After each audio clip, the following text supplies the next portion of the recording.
જય સિયારામ બધાને. આજે હતો રવિવાર, આજે કંઈ બ્લોગ બનાવ્યો નથી, કોલેજે જવાનું નહોતું, રનિંગ કરી આવ્યા હતા, પછી કંઈ ટાઈમ મળ્યો નથી.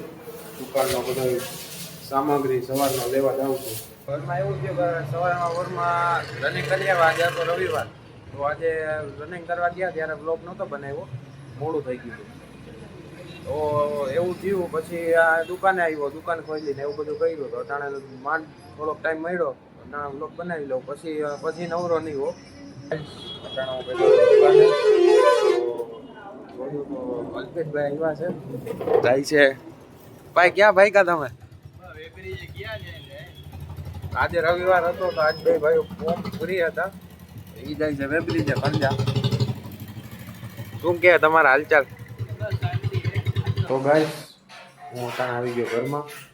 હવે વાગવામાં છે 2 વાગી ગયા છે. હવે આવી ગયો જમી લઉં. ગાઈસ આપણો ટાઈમ થઈ ગયો છે હવે બધું કામ કરવાનો. તમે જોઈ શકો છો આ બધા ટેબલ ને ખુરશી ને નીચે ધૂળ, આ બધું આપણે કામ કરવાનું છે. આ ટેબલ ખુરશી જે પડ્યા છે એ બધા સાફ કરવાના, બધું નીચે વાળવાનું, એવું બધું કરવાનું.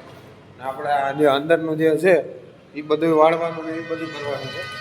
ને આપણે આ પાઉંભાજી બનાવીએ એ સ્ટેન્ડ ને બધું પણ સાફ કરવાનું છે. તો સ્ટેપ બાય સ્ટેપ આપણે સાફ કરીએ.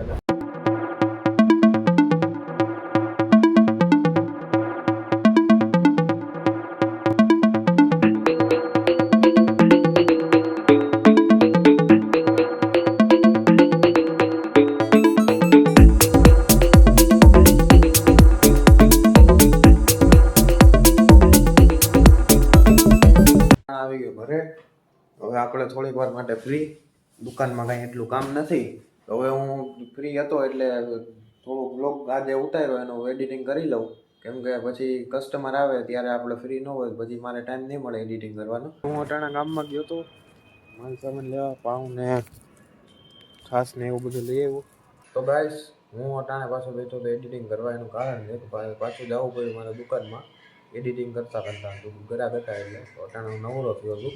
તો તમે જુઓ એડિટિંગ અટાણે પૂરું થઈ ગયું છે. તો આજે આપણે આ વ્લોગને પૂરો કરીએ. મેં જમી કાઢવી લીધું, કેમ કે પછી વ્લોગ એટલો મોડું થઈ ગયું હતું એટલે એટલું યાદ નહોતું, ને પાછો વ્લોગ એટલો બધો આજે બન્યો નથી. તો મેં કીધું આજે શોર્ટ નાનો વ્લોગ જ રાખો એમ. તો આજનો વ્લોગ આપણે અહીં પૂરો કરીએ. મને આશા છે કે તમને બધાને આ વ્લોગ ખૂબ સરસ અને આનંદ જેવો લાગ્યો હશે. તો તમને મળું આવતા નવા વ્લોગમાં. ત્યાં સુધી બધાને જય સિયારામ. બાય.